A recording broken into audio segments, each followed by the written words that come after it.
Olá, eu tenho certeza que você já falou algo parecido. Só acredito vendo.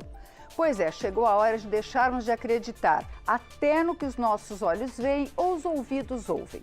A cada dia aumenta o poder da inteligência artificial de criar imagens e sons praticamente idênticos aos reais. Essa tecnologia tem e terá utilidades múltiplas na vida humana. Mas ela também traz riscos incontáveis. Em 2024, os olhos se voltam para o uso da IA nas eleições. Vejam o que disseram na abertura dos trabalhos do Congresso o presidente da Câmara, deputado Arthur Lira, e o presidente do Senado, senador Rodrigo Pacheco. Neste ano, não poderemos deixar de dedicar atenção também ao uso crescente de uma coisa que é essencial, mas muito polêmica, chamada e crescente, no uso crescente da inteligência artificial.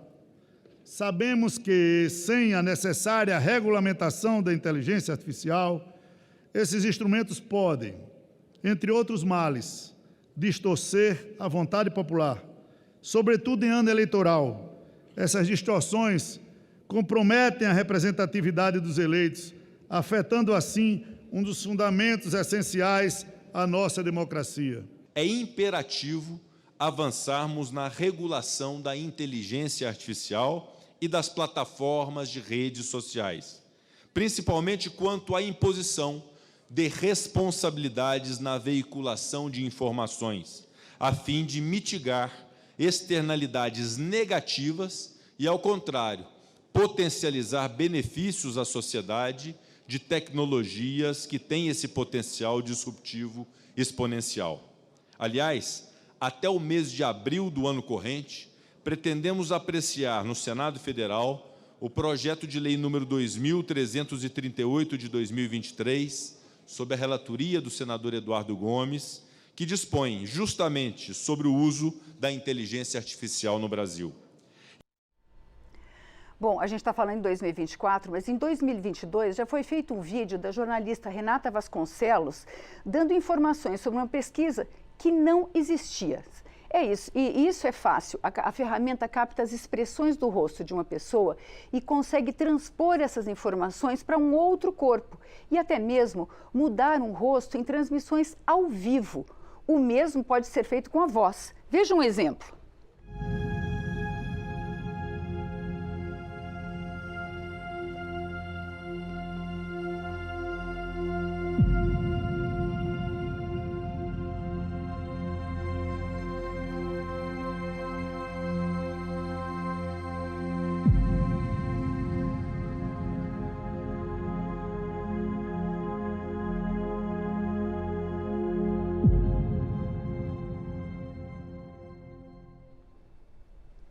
Bom, o Baldwin nem precisa muito de inteligência artificial para ficar parecido com o ex-presidente Trump, né? Mas, bom, vocês imaginem isso em eleições. Para conversar sobre esse cenário, Expressão Nacional convidou a professora da Universidade de Brasília e presidente da Comissão Especial de Direito Digital da OAB, do Conselho Federal da OAB, Laura Schertel. O deputado Eduardo Bismarck, do PDT do Ceará, autor do projeto de lei de regulamentação da inteligência artificial. O deputado Áureo Ribeiro, do Solidariedade do Rio de Janeiro, autor de proposta que cria obrigações para empresas de inteligência artificial. E pelo Zoom, o diretor do Instituto de Tecnologia e Sociedade do Rio de Janeiro, consultor do Observatório da Internet no Brasil, Carlos Afonso Souza. Você pode participar pelo nosso canal no YouTube e também pelo WhatsApp 619-9620-2573. A gente mostrou aqui o presidente do Senado e da Câmara dos Deputados falando sobre essa importância, mas o presidente Lula já falou sobre a importância da regulamentação da IA para as eleições, o presidente do STF, Luiz Roberto Barroso, também demonstrou essa mesma preocupação. Como é que os senhores veem essa questão? Como é que a gente vai enfrentar isso em 2024? Por favor, professora Laura. Essa é uma grande questão, acho que inclusive esse programa é muito importante por isso. 2024 é o ano das eleições, né? Nós temos mais de 60 eleições no mundo, eleições nacionais. No Brasil a gente vai ter eleições municipais.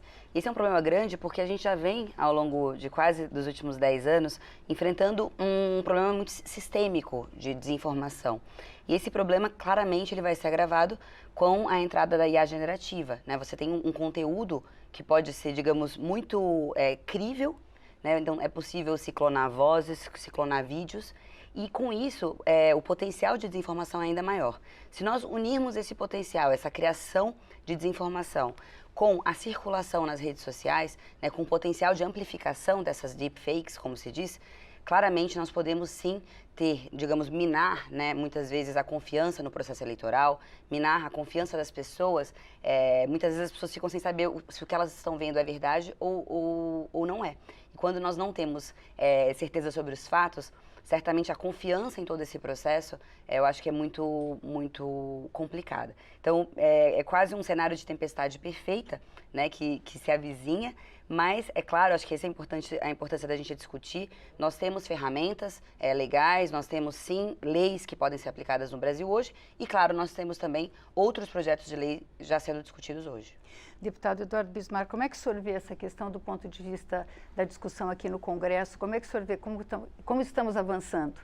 Bom, primeiramente eu gostaria de agradecer a oportunidade de a gente estar tratando desse tema muito importante aqui no Expressão Nacional, agradecer a presença aqui da professora Laura e também do deputado meu colega Auro e a você, Tânia, para dizer que é o seguinte, esse tema, ele é o tema mais importante que nós temos que tratar aqui no Congresso esse ano, na minha visão. Nós temos diversos projetos de lei que estão tramitando e há ainda uma necessidade de um debate mais aprofundado dentro do Congresso para a gente ter noção do que nós precisamos trabalhar, primeiramente, de forma mais urgente, ou seja, o que precisa ser positivado, colocado no nosso ordenamento jurídico o mais rápido possível e aquilo que a gente ainda precisa aprofundar as discussões. Isso porque o mundo inteiro está nesse movimento de regulamentação da inteligência artificial e a regulamentação ela pode trazer um risco muito grande de atrapalhar o desenvolvimento da ferramenta, que é uma ferramenta muito importante para o Brasil. Ela não é uma ferramenta que só vai permitir a ocorrências de deepfakes, de fake news nessas eleições, que é um ponto crucial e crítico. Mas a gente tem também que aproveitar dessa ferramenta para poder desenvolver a humanidade, para poder servir a nossa sociedade. Bom, aí já é uma tarefa que talvez ultrapasse esse ano, né, deputado? Deputado Lauro, como é que o senhor vê essa questão? Áureo, perdão. Primeiro, a gente vai entrar num debate muito complicado, num ano eleitoral.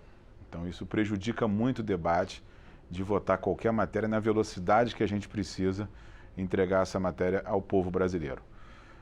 Essa inteligência artificial não é um problema do Brasil, é um problema do mundo. O mundo está sofrendo com a inteligência artificial. E a gente não pode aqui falar que a gente vai regular a tecnologia. Não se regula a tecnologia.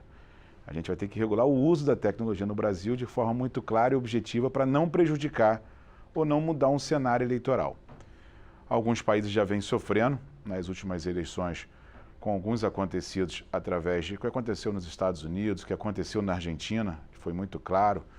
A gente tem que aqui ter medidas que a gente possa, no momento que acontecer na eleição, ter a velocidade de retirar esse conteúdo das plataformas. O grande problema é quando você faz uma reclamação na eleição, ela vai para o Tribunal Regional Eleitoral. E essa reclamação entra na fila. Com essa fila ali vai julgar se foi carro de propaganda eleitoral de um carro ou de um papel. E a velocidade da inteligência artificial difundindo na rede pode mudar o resultado eleitoral. Então não é um debate simples. Claro que você consegue reunir os 513 deputados, 81 senadores para fazer essa discussão. Então, o meu entendimento nesse momento que a gente vive com a velocidade que a gente precisa de uma comissão especial, reunir de cada partido pessoas que se dedicam a esse tema para que a gente possa discutir e votar com muita urgência no Congresso Nacional medidas que possam ajudar a gente a trabalhar com a inteligência artificial e proibir qualquer atos de fake que vai ser produzidas por elas na internet. Nosso tempo é pelo menos de dias, né, deputado? A inteligência artificial nem sei se segundos, como se conta isso. Professor Carlos Afonso, como é que o senhor vê esse painel? Como é que a gente vai poder enfrentar essa questão ainda em 2024? O senhor acredita isso possível? Olha, me parece que sim, mas os desafios não são pequenos. 2024, como muito bem colocado, é praticamente um laboratório sobre como nós vamos criar soluções que procuram atingir a discussão sobre inteligência artificial, e em especial olhando seus impactos na democracia e nos processos eleitorais. De certa maneira, olhando especialmente eleições, me parece que vamos viver aqui dois movimentos. De um lado, procurar entender como o que nós já temos na legislação eleitoral pode nos ajudar a navegar os temas ligados à inteligência artificial. E acho que aí vale lembrar que desde o final dos anos 90, a lei eleitoral já trata sobre montagem, a chamada trucagem na edição de vídeos e conteúdos, mas, por outro lado, vai ser importante também entender quais são as peculiaridades que a inteligência artificial traz para esse cenário e, dali, tentar entender quais são as soluções que são importantes, que são urgentes, mas que também que são tecnicamente possíveis para se aplicar olhando para o pleito desse ano. Pois é, a professora Laura e o professor Carlos Afonso falaram dessa questão do que é tecnicamente possível.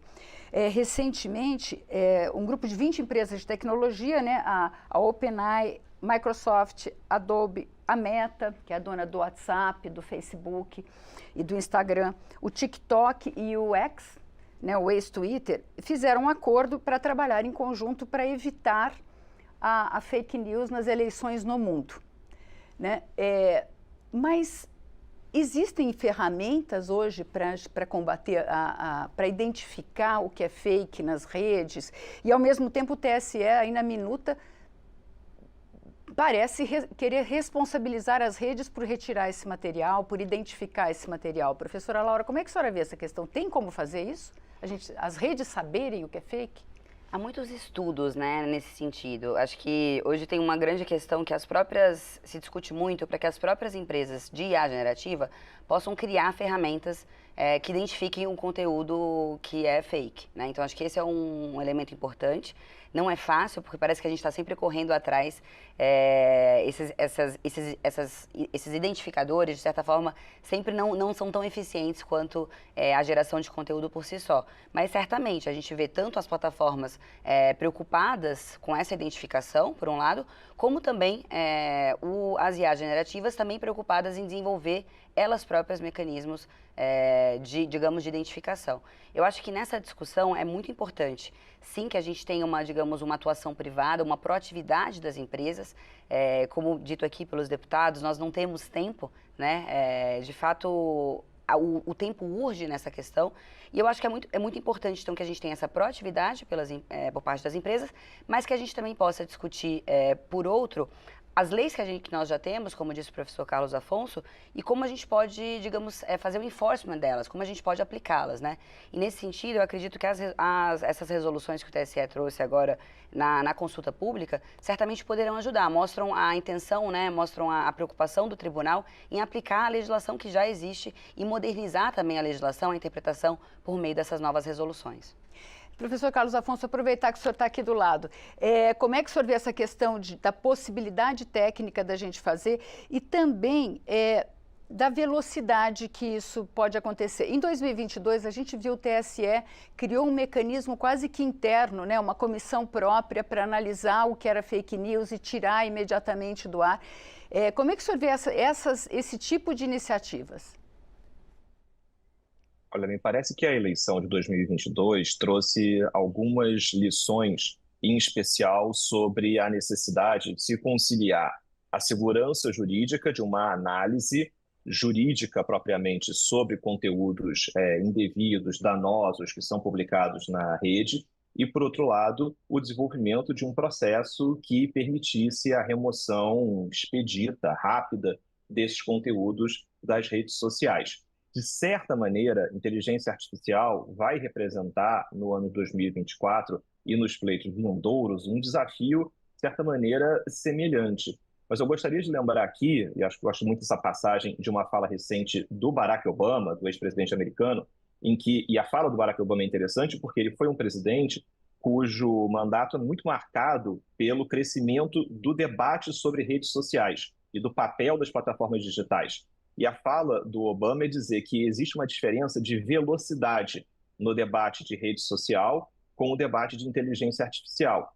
Não só na dinâmica de distribuição de conteúdos nas redes, mas também na facilidade com a qual conteúdos são manipulados, se tornam viralizados e, de certa maneira, acabam hackeando a nossa compreensão do que é real e do que é falso, porque nós estamos acostumados a acreditar no vídeo, na foto. Geralmente são constituídos como elementos de prova, de evidência. Então, me parece que aqui o TSE tem um desafio e as resoluções que já foram colocadas em consulta pública colocam um bom passo nessa direção, que é entender que alguns ajustes precisarão ser feitos. E entender que, por um lado, nós temos empresas de inteligência artificial que vão procurar identificar esses conteúdos, mas as pessoas encontram esses conteúdos nas plataformas digitais. Então, esse ecossistema, quando a gente olha para a chamada internet, a gente não está falando apenas de rede social, a gente está falando das empresas que permitem a criação desses conteúdos e as redes sociais e os aplicativos de mensagem instantânea, enfim, como a maneira pela qual esses conteúdos são distribuídos na rede. Então, me parece que todos esses atores precisam estar envolvidos nesse debate e, em especial, na cooperação com os tribunais eleitorais, como nós já vimos no passado. Acho que esse elemento vai ser essencial para o pleito de 2024. Deputado Áureo, na questão da gente colocar obrigações para as redes sociais, né? No caso, está se discutindo também obrigações para as empresas de inteligência artificial de produção. Em que medida o senhor acha que a legislação pode alcançar isso? Porque a gente vê, o Facebook já falou esse ano que eles não vão dar destaque a conteúdos políticos. Eles têm uma declaração de intenções bastante positiva. Mas o senhor acredita que dá para responsabilizar as empresas tão claramente por esse conteúdo, identificar nesse processo tão rápido que é um processo eleitoral? Eu acho que a gente tem que separar esse debate. Eu tenho a visão e a clareza que a gente não regula a tecnologia. A inteligência artificial está aí, vai funcionar, ela traz muitos benefícios para a população e a gente tem que separar esse problema das eleições. Né? A gente tem que viver as eleições de 2024, entender como funciona esse processo eleitoral no Brasil. Não é uma eleição nacional, é uma eleição que tem mais de 5.500 municípios. Tem município com 3.000 habitantes, 4.000 habitantes, que você não tem um juiz 24 horas ali para julgar na velocidade que você precisa para tirar um conteúdo do ar. Quando você faz uma reclamação de um conteúdo que não é verdadeiro, que é um conteúdo fake, ele vai para uma pilha de processos na Justiça Eleitoral para ser julgado, para ser retirado. Você não pode retirar um conteúdo sem ter ali uma decisão jurídica. Então, se tem cidades com 3.000 habitantes que o juiz vai nela 2 vezes por semana, você tem provavelmente uma mudança no quadro eleitoral se esse conteúdo for difundido nas redes. O que a gente tem que entender é como a gente vai trabalhar a retirada desses conteúdos nas redes sociais. Então, precisa ter, em cada tribunal regional eleitoral, um local especializado com a velocidade de análise e retirada desses conteúdos já publicados. É isso que eu defendo no momento da eleição de 2024. A legislação eleitoral já permite isso, já identifica se o vídeo ali foi montado, a sua retirada, a velocidade de retirada desse conteúdo, que não funciona hoje no sistema brasileiro e tem afetado o mundo. Se a gente ficar querendo discutir uma nova legislação, aprovar uma nova lei e não trabalhar a velocidade que esse conteúdo vai ser retirado, não adianta. Não adianta você responsabilizar o Facebook, você responsabilizar a Meta, porque depois de um conteúdo difundido, qual a responsabilidade de uma mudança democrática daquele processo eleitoral? O candidato já perdeu a eleição, o conteúdo já foi colocado. Qual a responsabilidade que pode ter uma plataforma de uma mudança de um pleito eleitoral? Então isso tem que ser claro e objetivo. Não adianta a gente ficar querendo responsabilizar uma instituição privada do que a gente tem que cuidar com as instituições públicas brasileiras. Pois é, deputado Eduardo Bismarck, o deputado Áureo falou da questão de criar uma sessão especializada nos tribunais regionais para analisar esse tipo de conteúdo rapidamente. Existe sempre uma discussão, sempre aparece alguém para propor que os conteúdos sejam retirados a partir do momento da queixa, sem aguardar a manifestação judicial. O que o senhor acha dessa discussão? Como é que o senhor vê essa questão? E o senhor acha que é possível criar esse mecanismo mais rápido na justiça, legalmente? Eu vejo que aqui no Congresso nós estamos tratando desse debate em dois campos diferentes. Nós temos o projeto que trata da inteligência artificial, né, da proteção do ser humano, da centralidade da sociedade, e nós temos um outro de redes sociais, generalizando, né, as plataformas, as big techs que nós conhecemos em redes sociais. Nós temos esse outro projeto que trata dessa questão e que responsabiliza, sim, as redes sociais por conteúdos. E essa responsabilização ela não é só para a eleição, ela não é só para as eleições, ela é também para o dia a dia da gente. Né? Você denegrir a imagem de um colega de escola, você denegrir a imagem de uma pessoa que tem uma reputação no dia a dia da sociedade, nas relações comerciais.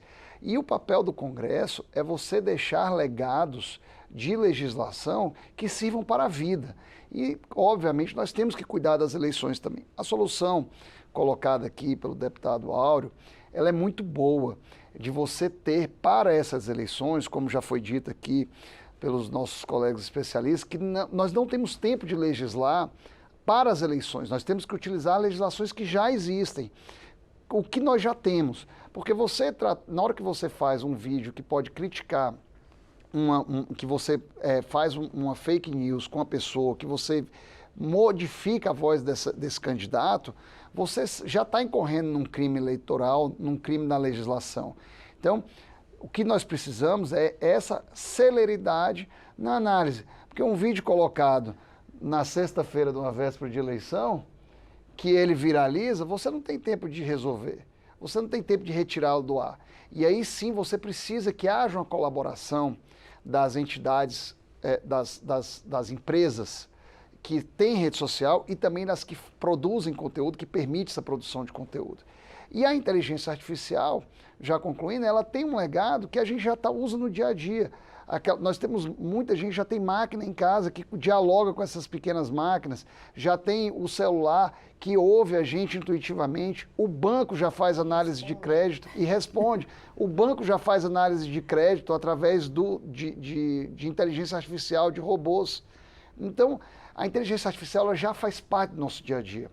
Nós temos que cuidar que ela não atrapalhe a nossa vida. E a nossa vida também está envolvendo a democracia.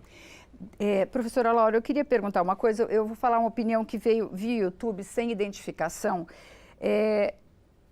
O nosso telespectador está falando que estão usando isso de desculpa para calar a internet e a opinião do povo. Existe sempre uma contradição colocada entre a garantia, a garantia de segurança jurídica e a celeridade que um processo eleitoral exigiria, não só um processo eleitoral, né, mas um processo de exposição de uma fake news pode causar danos irremediáveis em poucas horas.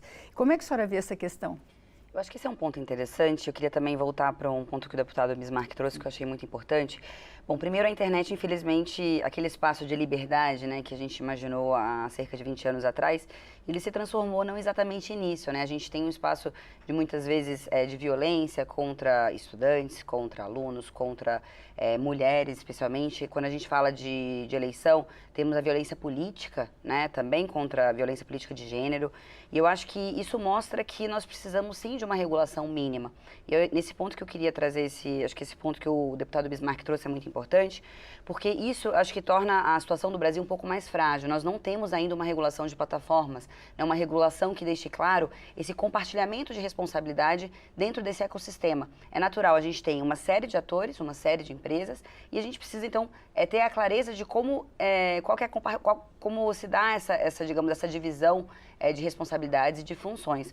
Né? Se a gente pega o DSA, o Digital Service Act, aprovado na União Europeia, que já está em vigor, você tem muita clareza dos deveres de diligência, você tem muita clareza sobre a transparência. Então, se a gente não sabe quais são os conteúdos que são retirados, os famosos relatórios de transparência das redes sociais, como saber o que está acontecendo de fato? né? Se a gente não sabe nem quantas reclamações chegaram, qual conteúdo foi retirado.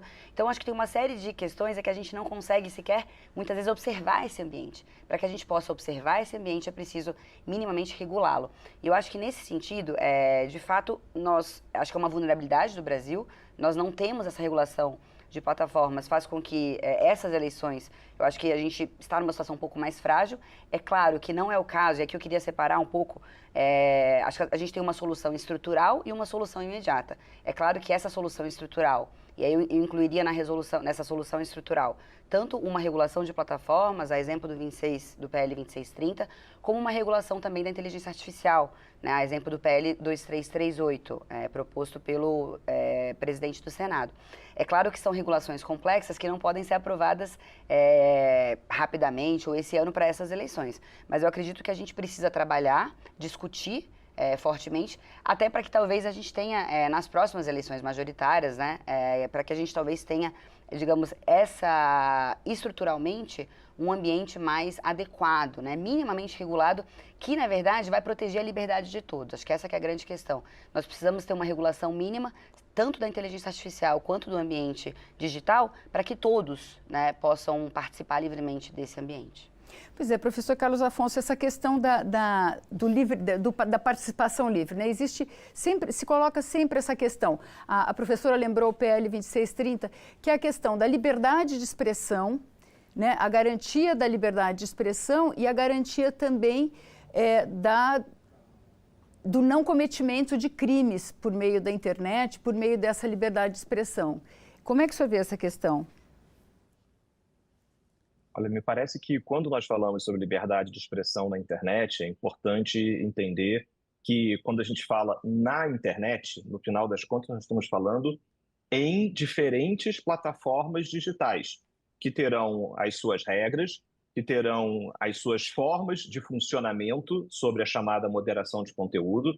E me parece que o ponto nodal para essa discussão é saber como encontrar uma solução que, de certa maneira, dê mais transparência à forma pela qual opera a moderação de conteúdo nessas plataformas, para que essa moderação de conteúdo seja mais transparente, mais informativa, mais coerente, e a gente, de certa maneira, possa evitar um cenário, como nós temos visto, em que a moderação de conteúdo ela acaba sendo misteriosa e, de certa forma, quebrando expectativas dos próprios usuários das plataformas. Deixa eu dar um exemplo. Há pouco tempo atrás, houve um vídeo da Nancy Pelosi, que era, na época, a presidente da Câmara dos Deputados, por assim dizer, dos Estados Unidos, em que esse vídeo foi alterado para que esse vídeo tivesse uma velocidade um pouquinho mais devagar. Então, fazia com que aparecesse que ela estava sob efeito de algum medicamento, enfim, a fala estava muito embargada. Esse vídeo foi adulterado. Esse vídeo foi, no final das contas, uma montagem, que não é nem uma montagem sofisticada. E esse vídeo foi postado nas diferentes plataformas digitais. No Twitter, por exemplo, o presidente Donald Trump compartilhou esse conteúdo. E, de certa maneira, o Twitter entendeu que não deveria moderar esse conteúdo, porque se o presidente havia postado esse conteúdo, a própria conversa pública em torno desse conteúdo mostraria que ele havia sido adulterado. Por outro lado, no YouTube, esse vídeo, depois de um tempo, acabou sendo removido. E no Facebook, foi enviado para checadores terceiros, parceiros da plataforma, para identificar se o vídeo havia sido efetivamente adulterado. E, uma vez comprovado isso, a visibilidade do vídeo foi reduzida. Estou contando essa história para dizer que diferentes plataformas podem ter diferentes soluções contando um conteúdo ou envolvendo um conteúdo que foi adulterado. E, de certa maneira, me parece, o que a gente busca aqui nessa discussão é entender de que maneira publicar um vídeo que foi adulterado, que pode ter um impacto numa discussão política, numa discussão eleitoral, me parece que transcende o escopo da liberdade de expressão. Mas essa liberdade de expressão, ela não é exercida na internet de maneira abstrata, ela é exercida em plataformas digitais. E por isso que é importante entender como essas plataformas funcionam e, como disse, que esse processo de resolução desses conteúdos, ele seja transparente, informativo, coerente, para que a pessoa que está do outro lado da tela também entenda o que está acontecendo com esse conteúdo e, de certa maneira, não acho que tudo é esse binômio entre eu sou livre para dizer o que eu quiser e tudo que impacta sobre o conteúdo que é removido necessariamente é censura, o que não é o caso. A representante da Adobe falou que esse compromisso que eles firmaram na conferência sobre tentar controlar as deepfakes, as fake news nas redes nessas eleições, eles vão focar principalmente nas ferramentas sobre vídeos, né? Porque talvez a ferramenta mais perigosa, a que a gente mais acredita. A gente acredita no que os nossos olhos veem, né? O senhor citou mais ou menos no começo, o senhor falou sobre a questão da boa-fé, né? É o mínimo, a gente acreditar no que a gente está vendo, né? Eu estou vendo 3 pessoas na minha frente. O senhor acredita que tem alguma ferramenta mais perigosa? Porque tem outras formas de manipulação de informação, né? E como que o público, em geral, encara isso? Será que só tiver uma marquinha, uma marca d'água dizendo que aquela informação é falsa, eu vou processar isso como falsa? Olha, me parece que nós estamos num momento de transformação cultural no que diz respeito a mídias. E, de certa maneira, o exemplo que você deu na abertura do programa sobre um trecho do Jornal Nacional editado e criando essa percepção, essa dúvida genuína de que será que isso é verdade? Será que isso é falso? De certa maneira, essa percepção, essa saudável desconfiança sobre a nossa dieta midiática, por assim dizer, ela vai ter que ser algo permanente na maneira pela qual nós nos relacionamos com os conteúdos que chegam a nós pelos diferentes caminhos nas redes sociais e na internet. Acho que, de certa forma, a gente vai ter que entender que, primeiro, essa desconfiança precisa existir.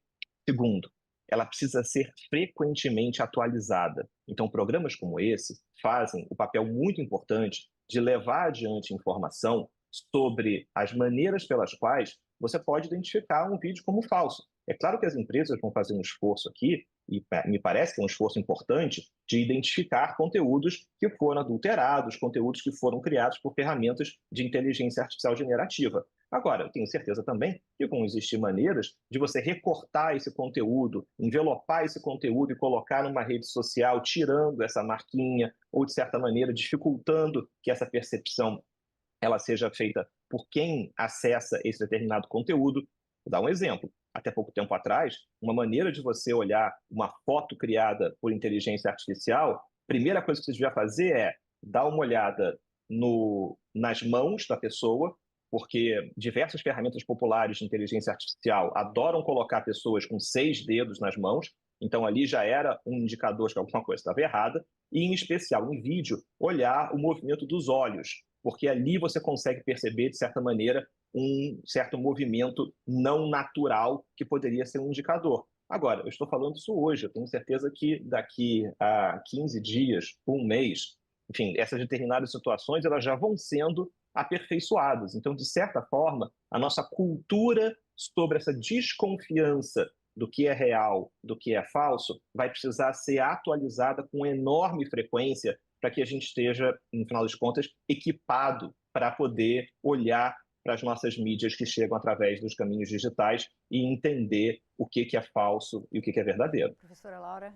Acho que esse ponto é muito importante. De fato, quando a gente fala de áudio, né, acho que assim como o vídeo, como você comentou, eu acho que os áudios também têm um potencial muito grande de enganosidade, né? Em eleições municipais, principalmente, né, em cidades pequenas. Exatamente. E eu acho que esse é um ponto relevante que acho que a gente vai precisar, talvez, de uma ação proativa por parte de todos os atores, né?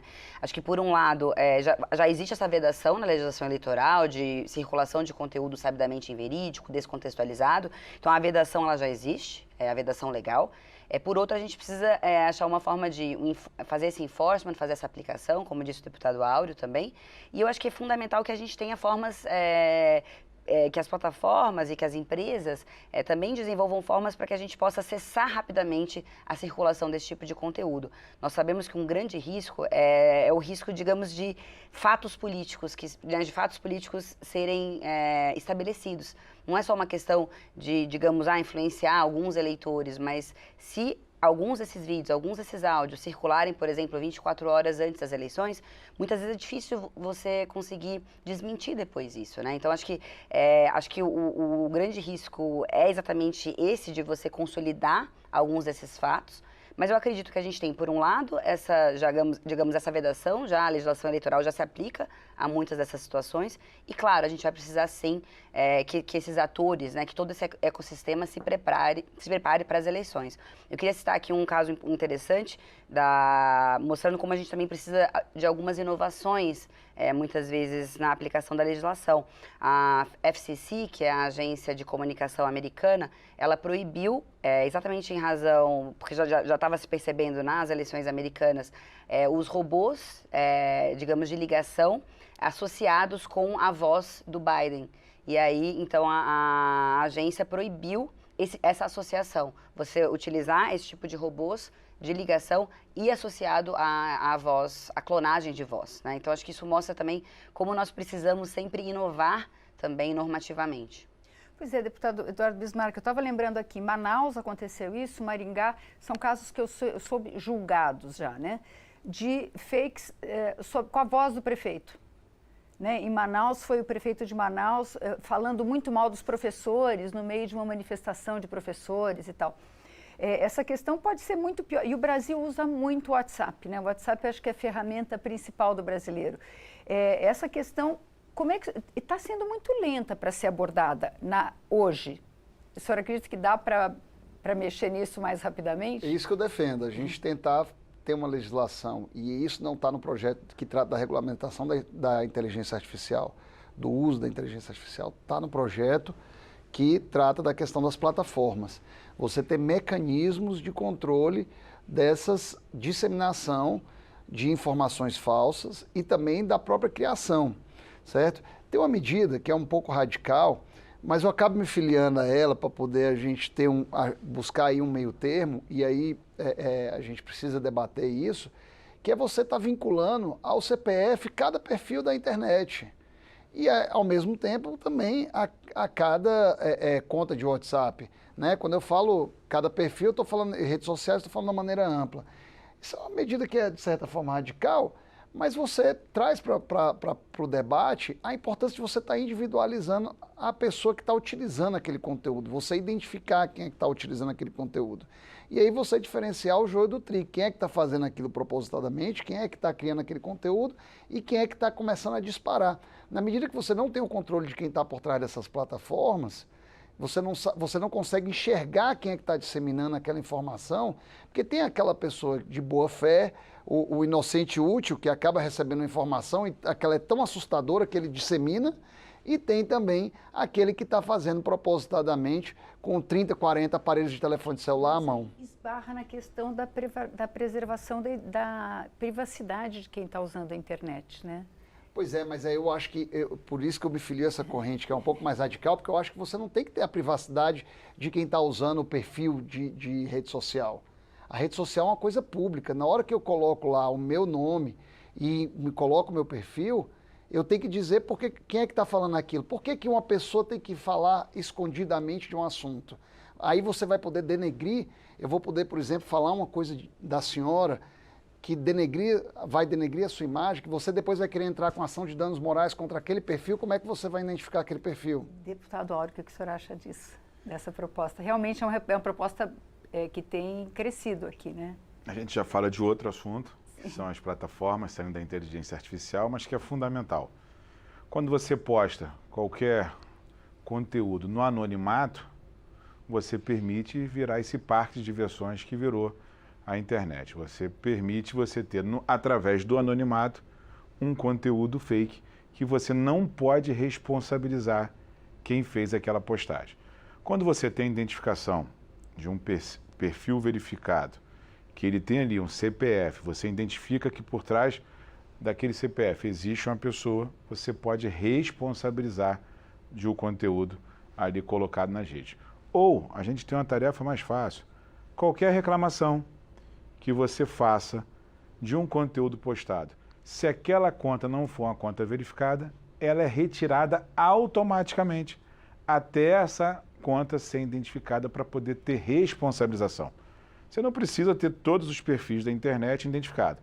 Mas a partir do momento que existe uma reclamação daquele conteúdo, ela só fica no ar depois que se essa conta for verificada. Se a conta não for verificada, retira até que a gente possa provar se o conteúdo é falso ou não, mas não deixar de difundir um conteúdo prejudicando a imagem de diversos brasileiros. É uma boa solução, professora? Eu acho que esse é um tema que tem sido já debatido já há alguns anos na Câmara dos Deputados, e meu único medo em relação à proposta é de que a gente acabe ofuscando o real problema, que não é necessariamente uma única postagem, né? O real problema é muitas vezes por que algumas postagens circulam de uma forma nunca antes vista e algumas outras não recebem nenhum tipo de visibilidade, né? Por que algumas viralizam e outras não?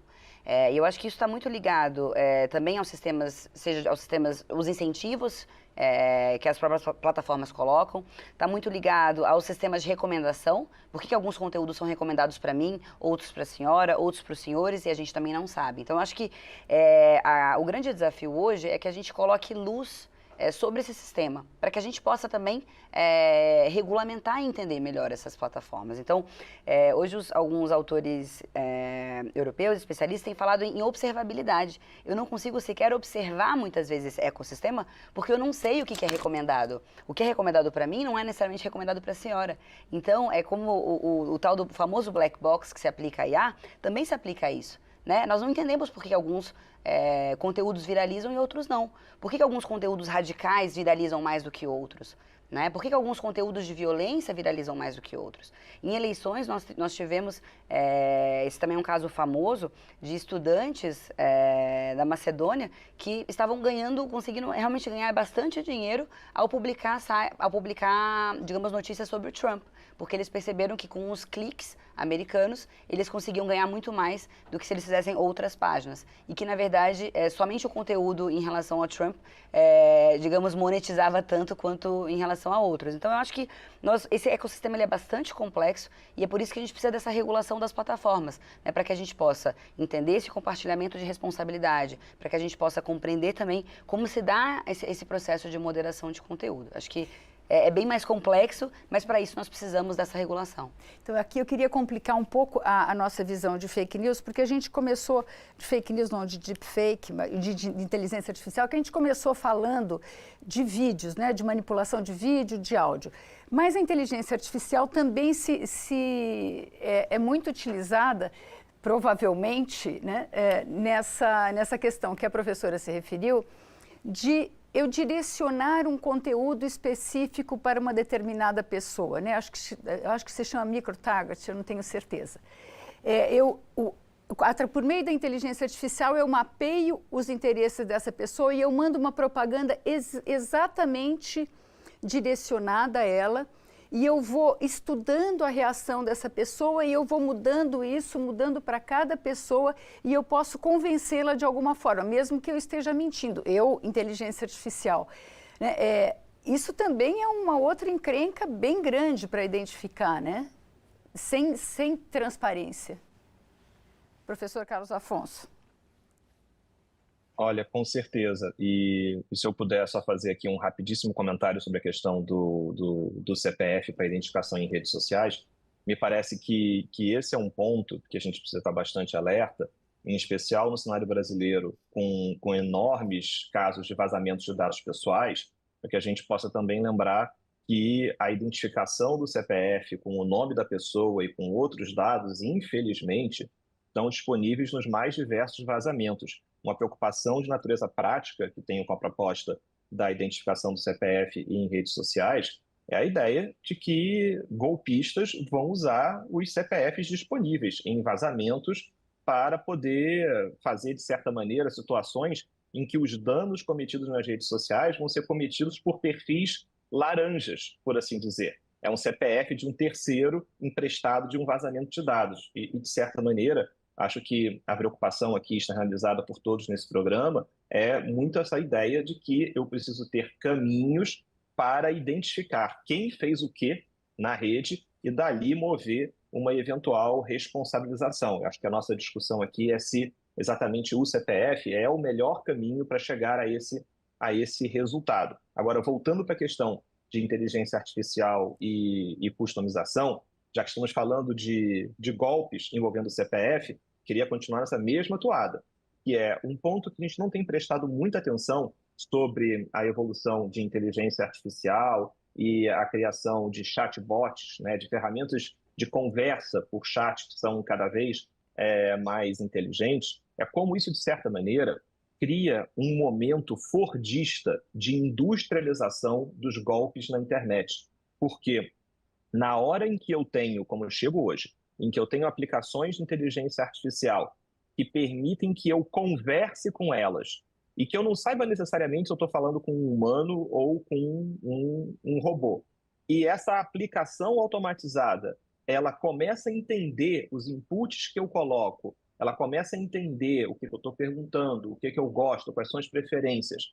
Queria chamar a atenção para o fato de que a evolução da chamada inteligência artificial generativa, e acho que o ChatGPT talvez seja aí o principal exemplo que nós temos hoje sobre esse cenário, eles não trazem apenas questões ligadas ao processo eleitoral, a direitos autorais, mas também é uma questão de golpes através da internet, porque essas ferramentas, elas de certa maneira fazem com que, hoje em dia, quando eu penso num golpe cometido com uma pessoa, eu penso que tem um ser humano que vai ficar pendurado no telefone com a vítima, fazendo-se passar por um operador de um banco.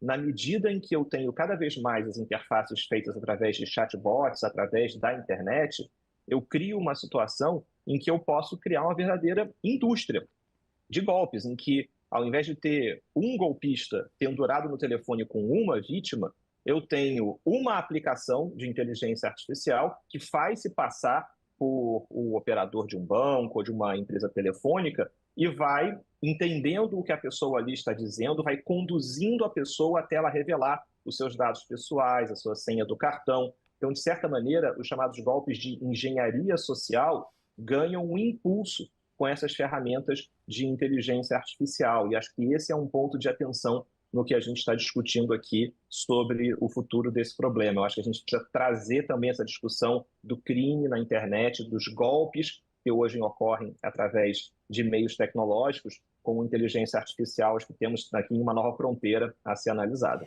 E os golpes em todos os sentidos, né? Inclusive, nessa captação de dados, quando se fala da transparência, a senhora falou da transparência, o golpe eleitoral. Né? Eu consigo saber o que essa pessoa quer e eu consigo fazer o meu candidato falar o que ela quer, direcionado. Isso, a questão de proteção de dados é essencial nessa questão? Certamente, acho que essa é uma grande questão para a qual a gente também já tem legislação, né, a Lei Geral de Proteção de Dados, e eu acho que é fundamental, inclusive, a gente também ter uma posição da própria Autoridade Nacional de Proteção de Dados de como lidar com esses, digamos, com microtargeting, com essas recomendações personalizadas à luz da LGPD no processo eleitoral. Acho que esse é um ponto muito importante. Eu queria citar aqui uma inovação legislativa na Europa, do DSA, o Digital Service Act, em que se proibiu, e acho que essa vedação ela é muito relevante, em que se proibiu você ter esse tipo de personalização com base em dados sensíveis. E quais são os dados sensíveis? Exatamente opinião política, também, digamos, a religião da pessoa. Né? Então, você tem vários dados de orientação sexual. Então, vários dados para os quais hoje na Europa não é possível nenhum tipo de recomendação, né? Nenhum tipo de personalização. Eu achei essa inovação interessante porque ela independe de consentimento, ela independe de qualquer base legal. É simplesmente uma vedação clara. Não se pode fazer recomendação ou vender anúncios, digamos, em que se tenha essas pessoas, né, ou esses alvos baseados em dados sensíveis. Eu acho que na nossa legislação nós não temos essa vedação, mas nós temos, digamos, para o tratamento de dados sensíveis, um rol de bases legais, autorizações legais muito mais restritas. Em especial, o consentimento é uma base muito relevante. Mas a grande questão é como é que esse consentimento é dado, né? Onde que ele é coletado. E eu acho que, certamente, a gente tem, e aqui falando da legislação que a gente já tem, né? A gente tá falando muito também da legislação que nós precisamos construir, eu acho que essa é fundamental, mas nós precisamos também aplicar aquilo que nós já temos. Eu acho que a Lei Geral de Proteção de Dados, a própria Autoridade Nacional de Proteção de Dados, certamente poderão e deverão nos orientar e trazer, eu diria, balizas mais concretas para essas recomendações, para esse microtargeting nesse período eleitoral, para essas eleições de agora já municipais.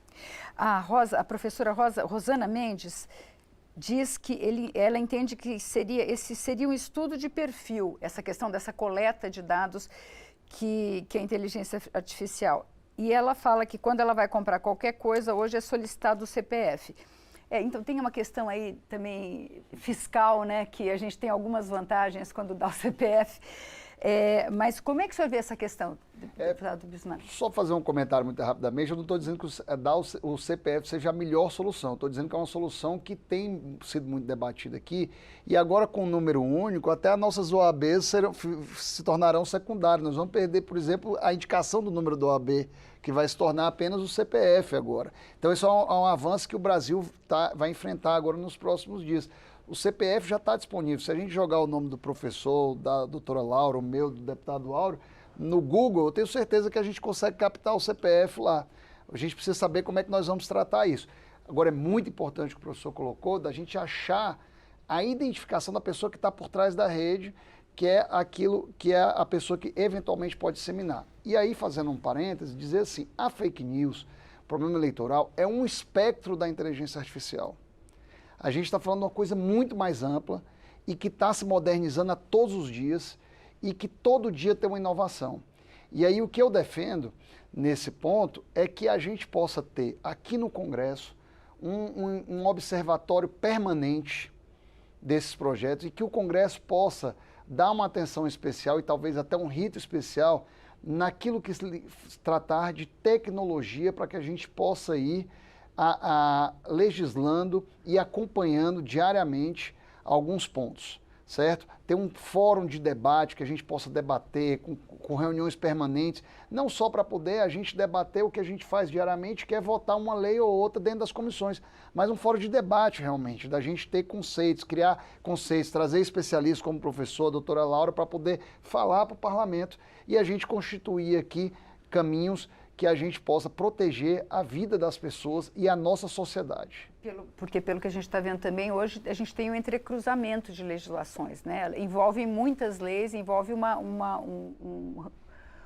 um leque muito grande de regulações, né? Só de inteligência artificial nós temos mais de 6, 7 projetos aqui na Câmara hoje. Que tem que casar com o Marco Civil, com a Lei de Proteção de Dados exatamente. E conversar com o 2630, né? Exatamente. A gente está terminando, eu gostaria das considerações finais de cada um dos senhores. Como é a expectativa como vê o momento e a expectativa aí sobre essa questão da inteligência artificial nas eleições? Deputado Áureo. Eu acho que a gente tem um grande desafio.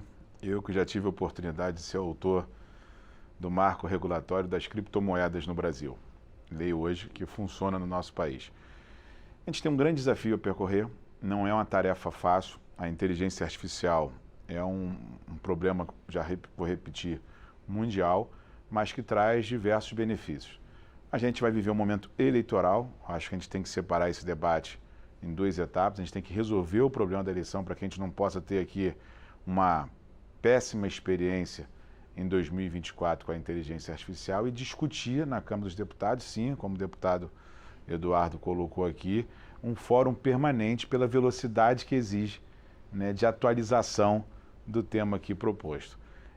Não é uma tarefa fácil, a maioria dos deputados não vão ter esse entendimento, né, porque tem os seus afazeres em outros temas dedicados aqui na casa e a gente precisa ter um grupo de estudo permanente no Congresso Nacional para que a gente possa ir atualizando as nossas legislações aqui em vigor para que a gente possa compreender essa mudança mundial que tem sofrido com a tecnologia. Agora, eu volto a repetir e finalizo aqui minha fala, não se regulamenta a tecnologia, se regulamenta o uso no Brasil. Então, a gente não pode aqui confundir e achar que a gente vai conseguir parar a inteligência artificial no Brasil e no mundo. Existem propostas dos próprios criadores iam fazer uma moratória, né, por enquanto, porque está todo mundo essa discussão parado, o que vamos fazer com isso, né? Ou achar que isso é um grande problema também. Não é um grande problema, é uma grande solução. A inteligência artificial, só precisamos agora aqui ter medidas que dê tranquilidade né, ao cidadão que ele está ali tendo um vídeo verdadeiro, que esse vídeo que foi retirado, para ele entender, através das penalidades, com a velocidade que exige, que aquilo era um vídeo fake. Professor Carlos Afonso, suas considerações finais. Acho que eu vou muito na mesma direção que o deputado Áureo traz, pensando que o futuro que já chegou é um futuro em que inteligência artificial não é a exceção. Inteligência artificial é a regra. Inteligência artificial, de certa maneira, ela é uma ferramenta ou diversas ferramentas que vão impactar a maneira pela qual a gente se informa, se educa, se comunica. Então, assim como cada vez mais a internet se tornou o campo pelo qual a gente se comunica diariamente, rotineiramente, a inteligência artificial vai ser o instrumento pelo qual nós vamos criar conteúdos, nós vamos preparar os discursos, as aulas, as palestras, as comunicações, os vídeos serão editados. Então, de certa maneira, eu acho que minha fala final vai nesse sentido, que é preciso entender como a legislação brasileira já está preparada para lidar com esses desafios, entender quais são os aperfeiçoamentos que precisam ser feitos, mas, de certa forma, ter sempre esse olhar para o fato de que a inteligência artificial não é a exceção, ela é a regra. Ela traz novidades, mas essas novidades serão trivializadas, virarão rotina de uma maneira bastante acelerada. E por isso mesmo é que a gente precisa de um componente não apenas de revisão legislativa, mas também de um acompanhamento cultural, social, sobre a forma pela qual nós lidamos com novas tecnologias, nós lidamos com a maneira pela qual as mídias acabam impactando a maneira pela qual a gente pensa, nós nos entendemos e nós nos comunicamos no dia a dia. Então, acho que essa seria a minha mensagem final. Deputado Eduardo Bismarck. Minha mensagem final também aqui é de que a internet, a inteligência artificial, ela já está presente no nosso dia a dia. Está no nosso celular, está na nossa casa, através de eletrodomésticos, tem geladeira que já tem inteligência artificial, está presente no nosso relacionamento com o banco, está presente no nosso relacionamento com o médico, na análise dos nossos exames, está presente nas escolas. O que a gente precisa fazer é o bom uso dessa ferramenta e aproveitar para que ela sirva à nossa sociedade. Nós temos projeto de lei hoje que está no Senado, que foi aprovado quase que à unanimidade na Câmara dos Deputados. O Senado está fazendo um grande debate lá também, a professora Laura está liderando isso aí, também com o relator Eduardo Gomes, senador, e o presidente Rodrigo Pacheco, também tem um projeto de lei. Nós temos que chegar num denominador comum do que é necessário para o país nesse momento, aprovar, se é necessário aprovar um texto nesse momento. O texto, na minha opinião, além dele proteger a centralização do ser humano, a gente tem que incentivar o desenvolvimento da tecnologia no Brasil, dar segurança jurídica para poder a gente ter o desenvolvimento da tecnologia por brasileiros e também para que as empresas de tecnologias internacionais possam continuar no Brasil fazendo investimento e contratando pessoas. Eu acho que esse é o grande futuro para que a gente se mantenha atualizado e na mesma esteira do resto do mundo. Professora Laura, por favor. Bom, eu concordo aqui também com os ilustres presentes, né? Certamente o problema nunca está na tecnologia em si, e sim no uso que a gente faz dela. Ela traz inúmeros benefícios, né? A inteligência artificial, nós já percebemos isso no nosso dia a dia. E eu acho que quando há riscos, quando há danos, eles estão envolvidos com esse uso e com um problema de governança. Né? Pode ser um problema de governança privada, um problema de governança pública. Nós precisamos aprimorar essa governança nesses dois setores, né? Tanto a governança privada quanto a governança pública.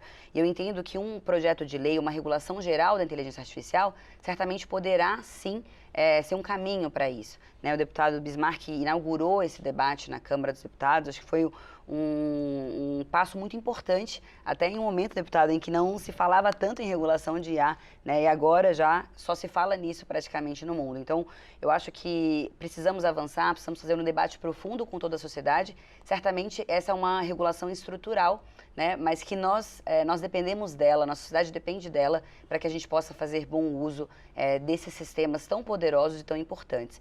E eu queria lembrar aqui, como o programa tem esse importante tema de inteligência artificial e eleições, é que quando nós falamos de eleições, e as eleições agora são em outubro, esse é um tema muito sério, um tema muito grave para toda a população e sociedade brasileira. Né? Por um lado, nós estamos falando de muitas vezes de violência política, Nós estamos falando de jornalistas serem perseguidos, de mulheres na política também serem perseguidas. Eu acho que nós precisamos sim de soluções rápidas também para esse ponto.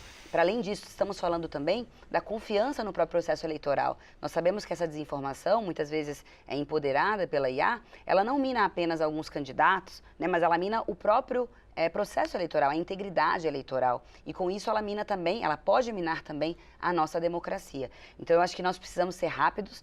Certamente o TSE, a gente percebeu nas últimas resoluções que estão em consulta pública, que ele tem agido, ele tem inovado, e nós vamos precisar sim dessas ferramentas mais rápidas, mais inovadoras, porque o desafio, como todos aqui muito bem colocaram, é muito grande. Muito obrigada. Nós conversamos sobre o uso da inteligência artificial nas eleições com o diretor do Instituto de Tecnologia e Sociedade do Rio de Janeiro, Carlos Afonso Souza, o deputado Áureo Ribeiro, do Solidariedade do Rio de Janeiro, o deputado Eduardo Bismarck, do PDT do Ceará, e a relatora da Comissão de Juristas que elaborou o texto da proposta em tramitação no Senado, que regulamenta a inteligência artificial no Brasil, Laura Schartel. Eu agradeço a presença dos nossos convidados e a sua audiência. Se você quiser rever ou compartilhar esse programa, é só ir ao nosso canal no YouTube ou à nossa página câmara.leg.br. Até a próxima!